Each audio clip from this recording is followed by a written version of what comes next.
Улуу Кытай добалы.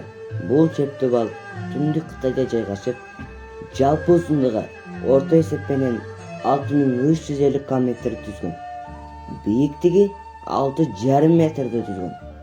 Айрым жерлерде 10 метрге жеткен. Дурасы түндүк жагынан 6,5 метр кененликте башталып, үстү 5,5 метр кууш тартып кетет.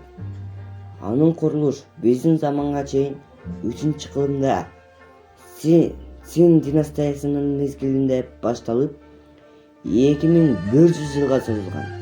Улуу Кытай добалынын бизге жеткен бөлүгү Мин династиясынын тушунда курулган. Бул мезгил 1368 жылдан 1644 жылга чейин жеткен.